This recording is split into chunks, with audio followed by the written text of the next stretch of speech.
बिस्मिल्लाहिर्रहमानिर्रहीम, अस्सलाम वालेकुम और वेलकम टू अनदर व्लॉग। और उम्मीद करती हूँ कि तमाम देखने वाले बिल्कुल ठीक ठाक होंगे, खैर खैरियत से होंगे और अल्लाह ताला हम सब की ज़िंदगियों में खैरियत और आफ़ियत बरकरार रखे, आमीन सुम आमीन। और जनाब यहाँ सुबह सुबह का वक्त है और नाश्ता जो है वो रेडी किया जा रहा है। और नाश्ता हमारा बहुत ही सिंपल सा होता है, बहुत ज़्यादा हैवी नाश्ते एक तो ना मुझे करने पसंद है और ना ही बनाने पसंद हैं और ना ही बाज़ार से लेकर आने पसंद हैं। सो ये तीनों मामलात की वजह से हम बहुत ही सिंपल सा नाश्ता करते हैं। बस वही चाय अंडे पराठे या चाय अंडे नान या चाय अंडे ब्रेड। हाँ, बहुत कम, यानी कि समझ लें कि सीज़न में कभी 2-3 महीने में एक आध बार हम कोई निहारी या पाए या कोई ऐसी चीज़ ले आएँ तो ले आएँ, या कोई गेस्ट आएँ तो उनके लिए ख़ास तौर पर कोई नाश्ता हम बनाएं। अदरवाइज़ हमारा अपना नाश्ता बहुत ही सिंपल सा होता है। सो सिंपल से नाश्ते के बनाने और करने के बाद जनाब वही घर के आम से काम। और यहाँ पर ये मैंने अंडे बनाए और इसके साथ जनाब चाय थी और रोगनी नान थे। और साथ ही मैंने साग जो था वो मेरा बना हुआ था, तो मुझे चाय डालते हुए ख़्याल आ रहा था कि मैं वो साग भी जो है वो निकाल लेती हूँ। तो फिर बस मैंने चाय डालने के बाद साग भी ओवन में रखा और उसको गर्म किया और वो भी साथ अपने नाश्ते में ऐड कर लिया। तो घर की बनी हुई चीज़ थी और वैसे भी साग बहुत ही मज़े का बना था। सो मैंने सोचा कि इसको अभी नाश्ते में यूज़ किया जाए। उसके बाद जनाब ये कुछ कपड़े थे जो कि 2 दिन जो है वो फैलाए तो जाते रहे, लेकिन उतार के बस हम यहीं रखते रहे और उनको हमने तय नहीं करके रखा। और 1-2 दिन अगर उसी वक्त कपड़े आप उतार लें ना सुखा के और उसी वक्त तय करके आप अपनी अपनी जगहों पे रख दें तो फिर तो काम ओके हो गया। लेकिन अगर आपने उनको किसी जगह डंप करना शुरू किया तो बस फिर वो डंप ही होते जाते हैं और बिल्कुल काम जो है वो बढ़ता जाता है। तो आज मैंने सोचा ये 2 दिन से अब यहाँ जमा हो रहे हैं कपड़े, इससे पहले कि ये मज़ीद यहाँ पर पहाड़ बने कपड़ों का, तो कमरे को ज़रा सेट कर लिया जाए। बस कपड़े हमने समेटे और साथ ही मैंने कमरे की हालत भी थोड़ी दुरुस्त की, क्योंकि बच्चों का कमरा है और बच्चों का कमरा दिन में 10 दफ़ा समेटने होता है और 10 दफ़ा जो है उसकी हालत फिर ऐसी होती है कि जैसे इसको कभी सदियों से किसी ने देखा ही नहीं है। तो खैर जनाब ये तो हर घर की कहानी है मेरे ख्याल में, जहाँ पर बच्चे हैं वहाँ पर ये सब काम तो चलते ही रहते हैं। अच्छा, मैं अपने आने वाले व्लॉग्स में एक सेगमेंट स्टार्ट कर रही हूँ, यूँ समझ लें एपिसोड वाइज वो व्लॉग्स होंगे और उसमें जनाब हम आपको मुख्तलिफ़ लोगों से उनके लाइफ एक्सपीरियंस जो हैं वो शेयर करेंगे, उनकी कहानी, कैसे उनकी ज़िंदगी कहाँ से कहाँ पहुँची, कैसे उन्होंने स्ट्रगल की या वो कैसी लाइफ गुजार रहे हैं या उन्होंने लाइफ से क्या सीखा। तो इस तरह का बस मैं कुछ प्लान कर रही हूँ और बस आप लोगों ने मेरा साथ देना है और यकीनन आप तमाम लोगों को बहुत अच्छा लगेगा लोगों की कहानियाँ सुन के, लोगों के एक्सपीरियंसेस सुन के। मुझे तो बहुत अच्छा लगता है और मुझे बहुत कुछ सीखने को मिलता है। बल्कि अगर आप कभी ये सोचें कि यार हमारी लाइफ में ये प्रॉब्लम है, तो दूसरों की बात सुन के आपको लगता है कि नहीं यार अल्हम्दुलिल्लाह हम तो बहुत अच्छे हालात में हैं, लोग तो बहुत ज़्यादा मसाइल में हैं। तो एक दूसरे की बात सुनने से एक दूसरे का हौसला भी बढ़ता है इंसान का, और दूसरा ये होता है कि आपको अल्लाह ताला के आप करीब होते हैं। तो मुझे बहुत अच्छा लगता है दूसरों से उनकी बात सुनना, उनके दिल की बात सुनना, उनकी प्रॉब्लम्स को सुनना और फिर उनको अपने तई अच्छा सलूशन देना। आप लोगों को कैसा लगता है आप लोग भी बताइएगा। अच्छा, यहाँ पर हम फैज़ाबाद में मेरे हस्बैंड ने किसी को कोई पार्सल जो है वो सेंड करना था, सियालकोट भिजवाना था, तो फैज़ाबाद अड्डे पर आए थे, वहाँ पर किसी वैन वाले के थ्रू वो भिजवाना था। तो बस हम ये काम करने के बाद फैज़ाबाद में ये पार्सल भिजवाने के बाद आज हम जा रहे हैं, आगे हमने प्लान किया है कि इम्तियाज़ कैश एंड कैरी पे। तो इम्तियाज़ वालों का नाम आप लोगों ने सुना तो होगा, जो कराची के रहने वाले हैं वो तो बहुत अच्छी तरह से जानते होंगे। लेकिन रावलपिंडी इस्लामाबाद में ये इम्तियाज़ मेगा मार्ट जो है ये फ़र्स्ट टाइम खुला है। इनकी पहली ब्रांच जो है वो जीटी रोड DHA के ऑपोजिट खुली है, लेकिन ये दूसरी ब्रांच जो है इन्होंने अब यहाँ पर खोली है गुलबर्ग ग्रीन्स में। तो बस अब हम आपको वहाँ लेकर चलेंगे और वीडियो बनाना चूँकि अलाउ नहीं होता मार्ट्स के अंदर, तो मैंने कोशिश की है कि थोड़ा बहुत कवर करूं, तो जितना मैं कर सकी हूँ आप लोग उसको एंजॉय करें और हमारे साथ रहें। देखते हैं, मैं भी फ़र्स्ट टाइम जा रही हूँ, देखते हैं कि कैसा है ये इम्तियाज़ और क्या इन्होंने ऐसी ख़ास मतलब बात है जो लेकर आए हैं कराची से यहाँ, जो यहाँ पर नहीं थी, या यहाँ के कैश एंड कैरी से ये कितना मुख्तलिफ है, ये हम एंड पे ही इसका रिव्यू कर सकेंगे। तो बहरहाल जनाब, जिन लोगों को नहीं मालूम, रावलपिंडी इस्लामाबाद के लोगों को, कि इम्तियाज़ कैश एंड कैरी की सेकंड ब्रांच कहाँ खुली है, तो उनको बताती चलूँ कि ये गुलबर्ग ग्रीन्स में बिल्कुल ही स्टार्ट में इन्होंने अपना ये स्टोर खोला है। तो आप लोग भी ज़रूर आएँ, एक नई जगह है, तो कोई भी नई जगह जो हो उसको ज़रूर वेलकम करना चाहिए, नए ब्रांड को अपने शहर में वेलकम करें और देखें कि कैसा है। अच्छा, ये यहाँ पर मैं देख रही थी कि थोड़ा ही अर्सा हुआ है कि यहाँ पर ये कंस्ट्रक्शन स्टार्ट हुई हैं और माशाल्लाह से इतने बड़े बड़े ब्रांड्स जो हैं यहाँ पर आ गए हैं, सबवे, पिज़्ज़ा हट, मैकडॉनल्ड्स और एक और कोई था वन, पता नहीं क्या ऊपर, उसका मुझे दूर से नज़र नहीं आता चूँकि, तो वो मुझे नज़र नहीं आ रहा था, वन भी बड़ी मुश्किल से मैंने पढ़ा था। तो उसके साथ ही ये है इम्तियाज़ मेगा। तो जनाब चलते हैं फिर इम्तियाज़ मेगा पे और देखते हैं कि यहाँ पर क्या हो रहा है।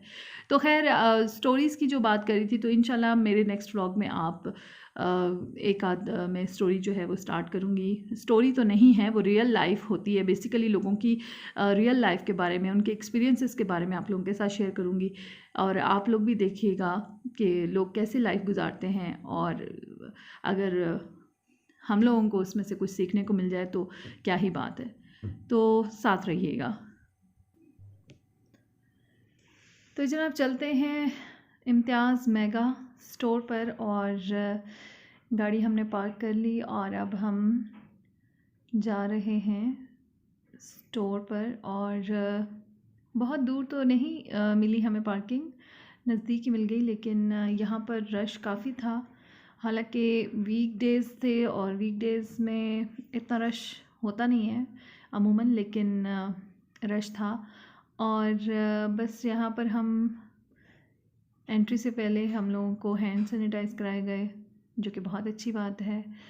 और देखते हैं जनाब इम्तियाज़ कैश एंड कैरी कैसा है, और आप लोग भी देखिए, जो लोग अभी तक नहीं आए वो विज़िट कर सकते हैं हमारी इस ब्लॉग के थ्रू। तो जनाब वीडियो जहाँ तक मैं बना सकी मैंने बनाई, और बहुत ज़्यादा अलाउ नहीं होता वीडियो बनाना, इससे मैंने थोड़े थोड़े से क्लिप्स जो हैं वो आप लोगों के साथ शेयर किए। ओवर व्यू बस आपको दे दिया कि ये कैसा है, बस आप देख सकते हैं। काफ़ी बड़ी इन्होंने जगह लेकर ये स्टोर जो है वो ओपन किया है। 3 फ्लोर हैं जनाब इसके, और फर्स्ट फ्लोर पे ग्रॉसरी इन्होंने आइटम्स रखे हैं। और मैंने बहुत ज़्यादा तो ग्रॉसरी शॉपिंग नहीं करनी थी, लेकिन थोड़ी बहुत जो चीज़ें मुझे चाहिए थी वो मैंने ले ली। यहाँ पर ये हमारी ज़ुबान में इसको पंजाबी में मरुंडे कहते हैं, तो बस मुझे देख के फ़ौरन मैंने उठाए, क्योंकि हमारे बचपन की याद ताज़ा हो गई इसको देख के। तो यहाँ पर जनाब ये फ्रोज़न आइटम्स का सेक्शन है, और फ्रोज़न आइटम्स के साथ ही अगला जो सेक्शन था वो ड्राई फ्रूट का था, और हर किस्म का ड्राई फ्रूट यहाँ पर मौजूद था। और ये जो चीज़ें हैं ना, ये मुझे बड़े मज़े की लगती हैं, और सर्दियों में तो खैर ये बहुत ही मज़े की लगती हैं। तिल वाले लड्डू, तिल वाली पट्टियाँ और गुड़ वाली वो जो पट्टियाँ होती हैं। तो बहरहाल यहाँ पर हर किस्म की इन्होंने आइटम्स रखी हैं। बाकी आप लोग कंपेयर कर सकते हैं कैसा है, किसके साथ क्या मतलब इसका क्या कंपैरिजन है किसी के साथ। हर एक का अपना आइडिया होता है, हर एक अपनी नई आइटम मतलब अपना एक नई चीज़ लाकर लॉन्च करता है किसी भी जगह पर। तो खैर ये इम्तियाज़ कैश एंड कैरी था। यहाँ पर जनाब फ्रूट सेक्शन था, वेजिटेबल सेक्शन था, और इससे आगे चलकर मुझे जो फ्रोज़न आइटम है, मैंने एक यहाँ से ये मिक्स वेजिटेबल का मैं हमेशा ले लेती हूँ, या पीस का ये पैक जो है वो ले लेती हूँ। तो पीस मेरे पास थे, मटर मेरे पास छिले हुए थे, ये मैंने ले लिया। मैंने कहा चलो समटाइम आप सूप बनाते हैं या मिक्स वेजिटेबल राइस बनाते हैं तो उसमें आपके लिए आसानी हो जाती है। ये सारा फ्रोज़न आइटम का सेक्शन था और इसके साथ काफ़ी बड़ा इन्होंने एरिया बनाया, हर ब्रांड ही था तकरीबन यहाँ पर। और इसके बाद जनाब अगला जो सेक्शन था वो था फ़िश और मीट का। और यहाँ से सच्ची बताऊँ तो इतनी अजीब सी स्मेल आ रही थी बस कि मैं तो हैरान हो रही थी, जो लोग ख़रीद रहे थे वो कैसे ख़रीद रहे थे। बहरहाल वो मछली की शायद कोई ख़ास किस्म की जो स्मेल होती है, पर ये उससे ज़रा हट के थी, अजीब सी थी, बस मुझे नहीं पसंद आई। तो जनाब इसके सेकंड फ्लोर पे जो है वो था इलेक्ट्रॉनिक्स और क्रॉकरी। और उसमें मिक्स क्रॉकरी थी, प्लास्टिक की भी थी और कुछ फैंसी क्रॉकरी भी मौजूद थी। और इसके अलावा इलेक्ट्रॉनिक्स में फ्रिज, वॉशिंग मशीन, काफ़ी कुछ उन्होंने आइटम्स रखे हुए हैं, एलईडीज़ वगैरह, मोबाइल के सेक्शन था। तो इस तरह से यहाँ पर ये मीट का सेक्शन है इनका, जिसमें आप देख सकते हैं कि मटन, बीफ एंड चिकन तीनों जो हैं वो अवेलेबल हैं। तो फर्स्ट फ्लोर पे हो गई ग्रॉसरी और सेकंड पे हो गया क्रॉकरी एंड इलेक्ट्रॉनिक आइटम्स। और जो इनका थर्ड फ्लोर था उस पर जनाब था बच्चों के और बड़ों के कपड़े वगैरह थे, जूते थे और लेडीज़ की कॉस्मेटिक, पर्स और इस तरह की आइटम्स थी। तो ओवरऑल ठीक था।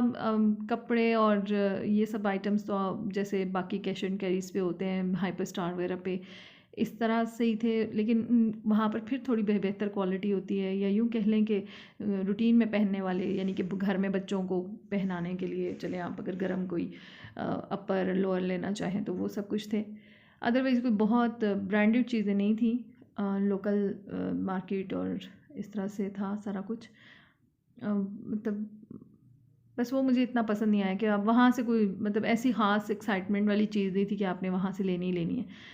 जैसे हाइपर स्टार पे या थोड़े जो दूसरे बड़े स्टोर्स हैं वहाँ पर ये है, मेट्रो वगैरह पे आइटम्स की वैरायटी भी ज़्यादा है और क्वालिटी में भी थोड़ा अच्छा बेहतर क्वालिटी होती है कि आप ले सकते हैं। तो यहाँ पर ऐसी नहीं थी कि आप एक्साइटमेंट में उठा लें सारा कुछ ऐसा कुछ नहीं था। थर्ड फ्लोर का सेक्शन तो बिल्कुल ही फ़ारिग था, मतलब मुझे उसमें कुछ भी ऐसा नहीं लगा कि जो बहुत ही आपको अपील कर रहा हो और आप कहें कि नहीं नहीं आप वहाँ से ये चीज़ जाके लें, ऐसा कुछ नहीं था। और सेकंड फ्लोर पे भी डे टू डे रूटीन की क्रॉकरी आप ले सकते हैं। और मैंने भी एक सॉस पैन जो है वहाँ से लिया, मैं आपको दिखाऊंगी फिर किसी व्लॉग में। अदरवाइज़ बस नॉर्मल था। तो ये था हमारा कैश एंड कैरी का visit, Imtiaz cash and carry का विज़िट। उसके बाद जनाब हम लोगों ने यहाँ पर साथ ही, अब ज़ाहिर है मैकडॉनल्ड्स साथ हो तो फिर उसकी ज़ियारत कैसे ना की जाए तो उसकी ज़ियारत भी हमने की। तो बस खाने पीने के बाद हम लोग लौटे अपने घर को, और वो कहते हैं ना कि क्या है, लौट के बुद्धू घर को आए तो वो वाला सीन हुआ।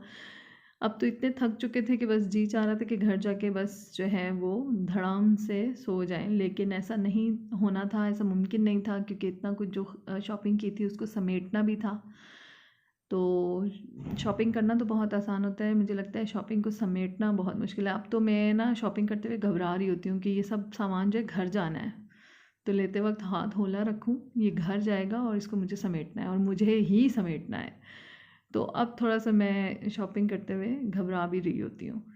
तो कोशिश होती है कि एक विज़िट में थोड़ी बहुत ही चीज़ें लेके जाऊँ जो कि सिमट जाएँ फ़ौरन। तो जनाब ये था इम्तियाज़ कैश एंड कैरी का विज़िट। अगर आप लोग आना चाहें तो ज़रूर आएँ, और अगर नहीं आना चाहते तो कोई मसला नहीं है, कोई ऐसी आउटस्टैंडिंग चीज़ नहीं है जो आपसे मिस हो जाएगी। खैर वहाँ से हम जब बाहर निकले तो ये इन्होंने हमें एक गिफ्ट पैक भी दिया था। ये तमाम सामान आप देख सकते हैं कि जो कि मुझे अभी समेटना था, और मैं समेट भी खैर लिया, बच्चों को लगाया, हम लोगों ने फटाफट इसको समेटा क्योंकि समेटना ज़रूरी था। ये शंग्रीला वालों ने हमें एक गिफ्ट पैक निकलते वक्त दिया जी, इतनी शॉपिंग पे।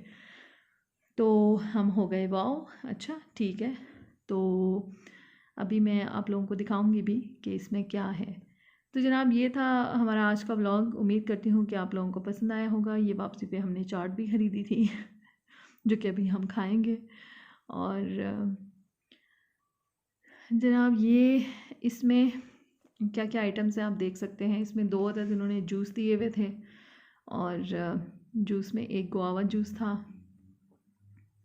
और एक जो था वो मैंगो था।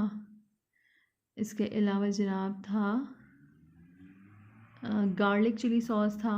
और ये जो सॉस है ना, ये कुछ मुझे नया सा लगा है, इमली जिंजर सॉस। वाह जी वाह, ये कोई नया फ्लेवर, मैंने इससे पहले नहीं इसको ट्राई किया, अब ट्राई करूँगी। तो जनाब नेक्स्ट व्लॉग तक के लिए इजाज़त दीजिए, अपना बहुत सारा ख्याल रखिएगा, हमें दुआ में याद रखिएगा। अल्लाह हाफिज़, गुड नाइट, बाय बाय।